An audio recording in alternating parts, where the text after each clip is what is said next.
Brother, നിങ്ങൾ ആ പെൺകുട്ടിയെ പ്രേമിക്കുന്നത് ഓക്കെ, ആ കുട്ടിയെ നിങ്ങൾ പ്രേമിക്കുന്നുണ്ടോ? എന്തൊരു ചോദ്യ ബോസെ ചോദിച്ചറിഞ്ഞത്. അവൾ എന്നെ പ്രേമിക്കാതെയാണ് ഈ പല നിറത്തിലുള്ള ജ്യൂസ് നിങ്ങൾക്ക് ഞാൻ മേടിച്ചിരുന്നേ. അല്ല, ഞാൻ ചോദിക്കുന്നതിന് മാത്രം തെളിച്ചൊന്ന് ആൻസർ ചെയ്യാൻ പറ്റുമോ? നിങ്ങളുടെ പേര് പറഞ്ഞു വിളിച്ചാ ആ കുട്ടി വരുമോ? എന്റെ ആള് എന്റെ പേര് പറഞ്ഞ് നിങ്ങൾ എന്തിനാ വിളിക്കുന്നേ? ബ്രദർ, നിങ്ങൾക്ക് വേണ്ടിയാ ബ്രദർ. സോറി, തെറ്റിദ്ധരിക്കല്ലേ. ഉറപ്പായും വരും ബോസ്. ഇത് മതി ബ്രദർ. പിന്നെ ഒരു പ്രധാനപ്പെട്ട കാര്യം, ഞങ്ങൾക്ക് ഒരുപാട് പ്രശ്നങ്ങളുണ്ട്. അതെല്ലാം നിങ്ങളോട് പറഞ്ഞുകൊണ്ടിരിക്കാൻ പറ്റില്ല. ആ കുട്ടി ഇവന്റെ സിസ്റ്റർ അല്ലേ? ഇതൊക്കെ ഫാമിലിയിൽ അറിയുമ്പോ വലിയ പ്രോബ്ലം ആയിട്ട് മാറില്ല. പിന്നെ നിങ്ങളൊരു ആവശ്യത്തിൽ പോയിട്ട് നല്ല തല്ലൊക്കെ വാങ്ങിച്ചോണ്ട് വന്നതല്ലേ, അതുകൊണ്ട് നിങ്ങളുടെ മുഖം നല്ലോണം രജിസ്റ്റർ ആയി കാണും. ഞാൻ പറയുന്നത് വരെ നിങ്ങൾ അങ്ങോട്ടേക്കൊന്ന് ചെല്ലാതിരുന്നാൽ കൊള്ളാം. പിന്നെ ഈ സഹായം ഞങ്ങളാണ് ചെയ്തു തരുന്നതെന്ന് നിങ്ങൾ ആരോടും പറയാൻ പാടില്ല, പ്രത്യേകിച്ച് നിങ്ങളുടെ ഗേൾ ഫ്രണ്ട് അറിയാൻ പാടില്ല. ബോസേ, കല്യാണത്തിന് ശേഷം കീർത്തിയുടെ കണ്ണു നിറയാതെ നോക്കുമല്ലോ അല്ലേ? ഒരു ഉള്ളി എറിയാൻ പോലും ഞാൻ സമ്മതിക്കില്ല ബോസേ. പ്രോമിസ് അല്ലേ? അമ്മച്ചിയാണ് പ്രോമിസ്. ഈ പ്രോമിസ് മതി ബോസ്. നിന്റെ പെങ്ങളെ ഞാൻ കല്യാണം കഴിച്ച നമ്മളെല്ലാം ഒരു ഫാമിലിയാ. പിന്നെ അവൻ വേറെ, നമ്മളെ വേറെ. അയ്യോ, നിങ്ങൾ എനിക്ക് വിശ്വാസമാണ് ബോസ്. ഞങ്ങൾ നിങ്ങളെ വിശ്വസിക്കുന്നതുകൊണ്ടാണ് സഹായിക്കുന്നത്. പിന്നെ പേയ്മെന്റ് അതിനകത്ത് ഇപ്പൊ തന്നെ അയച്ചേക്കാം. അതിന്റെ കൂടെ GST ആഡ് ചെയ്ത് അയക്കാൻ മറക്കല്ലേ. പിന്നെ സർവീസ് ടാക്സ് മറക്കരുത്. പിന്നെ സിസ്റ്ററിന്റെ ലവറാ ബോസ്. ഞങ്ങൾക്ക് സിസ്റ്റർ ആടോ. അടിപൊളി ബോസ്. അവരുടെ റെഗുലർ ഷെഡ്യൂൾ മാത്രം അറിഞ്ഞു വെച്ചോടാ, അതിന് ഏറ്റവും നമുക്ക് പ്ലാൻ ചെയ്യാം. അത് ഞാൻ ഓൾറെഡി പറഞ്ഞല്ലോ ബോസ്. ഷോ, ഞങ്ങളെക്കാളും ഭയങ്കര അപ്ഡേറ്റിലാണല്ലോ ഉള്ളത്. ബാക്കി കാര്യങ്ങളൊക്കെ ഞങ്ങൾ നോക്കിക്കോളാം. നോട്ടം മാത്രം മതി. ഓക്കെ.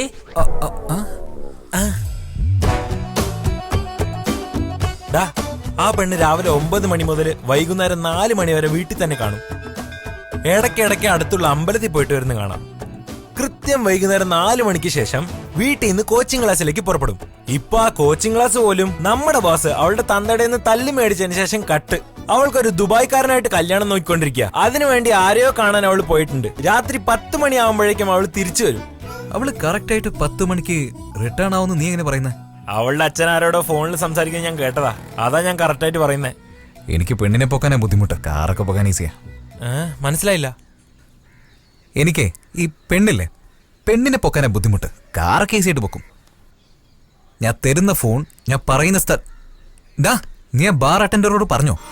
അതിനെന്താ സാറേ, ഗജ സാറിന് വേണ്ടി ഞാൻ ഇതുപോലും ചെയ്യില്ലേ. ഇപ്പൊ എന്താ ചെയ്യണ്ടേ? നിങ്ങൾ സിഗ്നൽ തരുമ്പോ ഫോൺ എടുത്തിടണം, അത്രയല്ലേ ഉള്ളൂ. സിഗ്നൽ കൊടുത്താൽ അവൻ ചെയ്യും.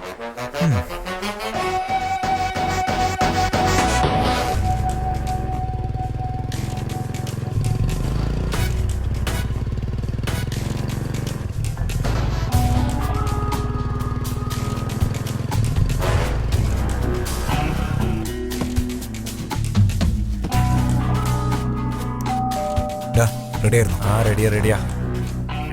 എന്താ? Good evening sir. Good evening. Food order ചെയ്തില്ലേ? അത് തരാൻ വന്നതാ സാറേ. ഒന്നും ഓർഡർ ചെയ്തില്ലല്ലോ. ഈ വീട്ടിൽ നിന്നാണല്ലോ ഓർഡർ കിട്ടിയത്. അഡ്രസ് കറക്റ്റ് ആണോ നോക്ക് സാർ. നിങ്ങൾ ഓർഡർ ചെയ്തില്ല സാർ, ഒന്ന് നോക്ക് sir. Sir please sir. Sir സ്വിഗ്ഗിന്ന് വരുന്നത് ഫുഡ് ഓർഡർ ചെയ്തിരുന്നോ? ഫുഡ് ഓർഡറോ? ഞാൻ ഓർഡർ ചെയ്തിട്ടില്ല. Door number 291. ഹലോ, നിക്ക്. എന്തിനാ അകത്തോട്ട് വരുന്നത്? ഫുഡ് ഓർഡർ ചെയ്തിരുന്നു ഞാൻ അപ്പം തൊട്ടേ പറയുന്നില്ലേ. ഞാനൊന്ന് ഓർഡർ.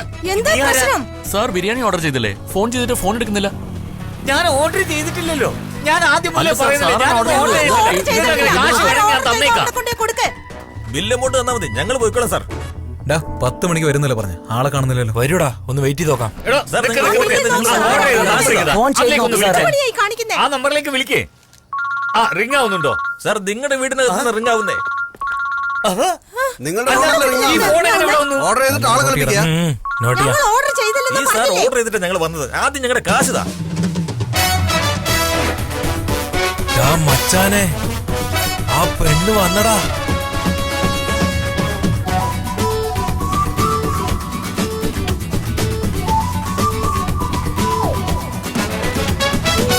ഓർഡർ ചെയ്തിട്ട് ആളെ കാശ് എന്നിട്ട് സംസാരിച്ചാൽ കാശ് കൊടുക്കണം. മാഡം, അവിടെ എന്തോ പ്രശ്നം. എനിക്ക് കാശ് തരാൻ പറ്റില്ല. എന്താ പറയുന്നത്? മാഡം വണ്ടിയിൽ നിന്ന് ഇറങ്ങണം. കൊള്ളാമല്ലോ. ഞാനൊന്നും ഓർഡർ ചെയ്തിട്ടില്ല. സൈഡിൽ കൂടെ വാ. ശരിടാ. എന്താ സാറേ പ്രശ്നം? അയ്യോ, നീ എന്തിനാ പുറത്തേക്ക്? ഞങ്ങൾ വന്നേ. ഒന്നിനും പേടിക്കണ്ട. വണ്ടി ഇടുക. പിടിക്കരുത്.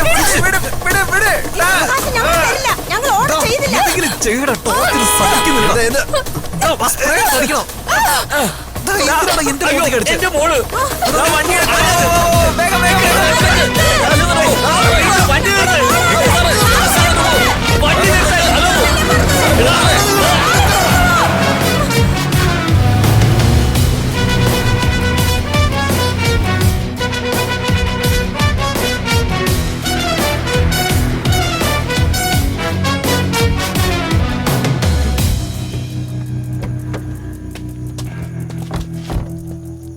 ഷോ ഡാ അവനെന്ന് വിളിക്ക്. ആ ശരിടാ. ആ ഹലോ ബാസേ. ഹലോ ഗജേന്ദ്രൻ സാറിന്റെ ലവിന്റെ കാര്യം ഒന്ന് സാറിനോട്. എന്താടാ മച്ചാനെ അവൻ നമ്മളെ ചതിച്ചടാ. എന്തുട്ടാ അവനെ പെണ്ണിന്റെ വീട്ടിൽ പോയി പെട്ടോ? ഡാ സംസാരിച്ചത് അവനല്ല, അവന്റെ ഭാര്യയാടാ. എന്ത് ഭാര്യയോ? എന്തുവാടാ ഈ പറയുന്നേ? പിമ്പാണോടാ നീയൊക്കെ? എന്തൊക്കെയായി കാണിച്ചോണ്ടിരിക്കുന്നേ? എന്നെ പോലെ സുന്ദരിയായ ഒരു ഭാര്യ അവന് വീട്ടിലിവിടെ കാത്തിരിക്കുമ്പോ നിങ്ങൾ അവനെ ആളെ സെറ്റ് ചെയ്ത് കൊടുക്കാണോ? പിന്നെ ഞാൻ അന്വേഷിച്ചോണ്ടിരിക്കായിരുന്നടാ. അല്ല സാറാണ് ലവ്. ഈ കാട്ടുപോത്തിന് നീ ലവറെ സെറ്റ് ആക്കി കൊടുക്കാണോ? ആരെ കിളി? നീയോ? കാട്ടുപോത്ത് കൊന്നനും കുത്തിയ പോലെയുണ്ട്. ഈ വീപ്പക്കുറ്റി പറയുന്നത് വിശ്വസിക്കരുതേ. ഞാനല്ല ഇവളെ കെട്ടിയത്, ഇവളെ എന്നെയാ കെട്ടിയത്. Virgin boss. ഇവള് പറയുന്ന നുണയാ. നിന്നെ കണ്ടല്ലോ. എടി ആര് പറഞ്ഞു എന്റെ ഫ്രണ്ടിനോട് സംസാരിക്കാൻ? മര്യാദക്ക് ഫോണിങ്ങതാ. നിന്നെ OLX വിറ്റാലേ ശരിയാവും.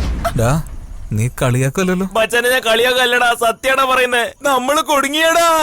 പേടിയാവുന്നു. നമ്മുടെ ക്രൈം റേറ്റ് കൂടിക്കൊണ്ടേ ഇരിക്കുക. അവളെ കാർ തന്നെ വിട്ടിട്ട് ഓടിക്കളയാം. ബോധം മുഴുവൻ എഴുന്നേറ്റ് പൊക്കോളും. കാറ് നമ്മുടെ അല്ലല്ലോ മച്ചാനെ. ഡാ നീ എന്താടാ കരുതിയേ? എനിക്ക് ആദ്യമേ അവന് സംശയം ഉണ്ടായിരുന്നു. നീ അല്ല എല്ലാം ചോദിച്ചു മനസ്സിലാക്കി പറഞ്ഞേ. എടാ സത്യമായിട്ട് ഞാൻ എല്ലാം അന്വേഷിച്ചതാ. അവൻ എല്ലാം പറഞ്ഞു. ഈ ഒരു കാര്യം മാത്രം അവൻ ഒളിപ്പിച്ച് അവൻ എന്റെ കൈ കിട്ടിയാട്ടെ. കൈ കിട്ടിയ ഒരു പെണ്ണിനെ നമ്മൾ കിഡ്നാപ്പ് ചെയ്തിരിക്കുന്നേ.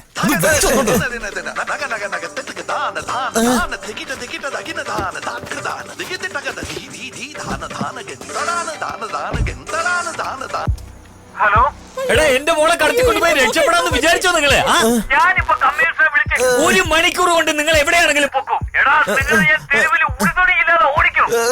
ആരടാ? മച്ചനെ ആരാന്നറിയില്ല. തെറി വിളിക്കുക. പേടിയാവുന്നടാ. ദാ നീ സംസാരിക്ക. ഹലോ സാർ സാർ ദയവ് ചെയ്ത് ഫോൺ വെക്കല്ലേ സാർ. അദ്ദേഹം ദേഷ്യത്തിൽ എന്തൊക്കെയോ പറഞ്ഞതാ. ഞാൻ നിങ്ങളോട് ക്ഷമ ചോദിക്കാം. എന്റെ മോളെ ഒന്നും ചെയ്യല്ലേ. നിങ്ങൾ എന്ത് പറഞ്ഞാലും ഞങ്ങൾ ചെയ്യാം. എത്ര കാശ് വേണേലും തരാം സാർ. 10 ലക്ഷം വേണം. ഒരാൾക്ക് 5 വീതം. നിനക്ക് 2 ദിവസം സമയമുണ്ട്. ഹലോ ഹലോ ടെൻഷൻ ആകണ്ട. നിങ്ങളുടെ മകളെ ഞങ്ങളുടെ സേഫ് ആണ്. ഒരു 10 മിനിറ്റ് കഴിഞ്ഞ് തിരിച്ചു വിളിക്കാം. ഡാ നീ എന്തിനാ 10 മിനിറ്റ് കഴിഞ്ഞ് വിളിക്കാന്ന് പറഞ്ഞേ? എന്തായാലും ഈ പെണ്ണിനെ നമ്മളെ തിരിച്ചുകൊണ്ടാക്കേണ്ടത്. തിരിച്ചുകൊണ്ടായി വിട്ട് എന്തുവേണേ ചെയ്യാന്നാ പറയുന്നത്. മറ്റന്നാ പോലീസിന് കാശ് കൊടുക്കണോടാ, അല്ലെങ്കിൽ നമ്മളെ കൊന്നുകളയും. അതുകൊണ്ട് ആ അമൗണ്ട് അവരോട് ചോദിക്കാന്നിരിക്കുക. ഇതൊക്കെ ശരിയാവും തോന്നുന്നുണ്ടോടാ? ഡാ വെറുതെ ഇവിടുന്നതിന് പകരം കാശ് വാങ്ങിച്ചിട്ട് വിടാം. ദേ നോക്കേ, ഇത് മാത്രം നമ്മൾ കറക്റ്റ് ആയിട്ട് പ്ലാൻ ചെയ്തോണ്ടല്ലോ തീർച്ചയായിട്ടും നമ്മൾ കുടുങ്ങില്ല. ശരിയളിയാ, നീ സംസാരിക്ക. എന്താ? അതെ, എനിക്കൊരു 10 ലക്ഷം രൂപ അർജന്റ് ആയിട്ട് വേണം. നാളെ വൈകുന്നേരത്തിനുള്ളിൽ നിങ്ങൾ സെറ്റിൽ ചെയ്യുകയാണെങ്കിൽ നിങ്ങളുടെ മകളെ വിട്ടേക്കാം. 10 ലക്ഷം രൂപയല്ലേ? ഞാൻ തരാം. എങ്ങോട്ട് കൊണ്ടുവരണമെന്ന് പറയാൻ ഞാൻ വരാം. പക്ഷെ എന്റെ മോക്ക് എന്തെങ്കിലും സംഭവിച്ചാ അത് നിങ്ങളുടെ കയ്യിലാണ്. പോലീസിന്റെ അടുത്ത് നിങ്ങൾ പോയാൽ നിങ്ങളുടെ മകൾ എന്റെ കയ്യിലുള്ളത് അത് ഓർമ്മയിലില്ല. ആരടാ അവൻ? 10 ലക്ഷം ചോദിച്ചപ്പോ ഒട്ടും ആലോചിക്കാതെ തരാന്ന് സമ്മതിച്ചു കളഞ്ഞല്ലോ. അപ്പൊ കൂടുതൽ ചോദിക്കായിരുന്നല്ലേ? കേറ്.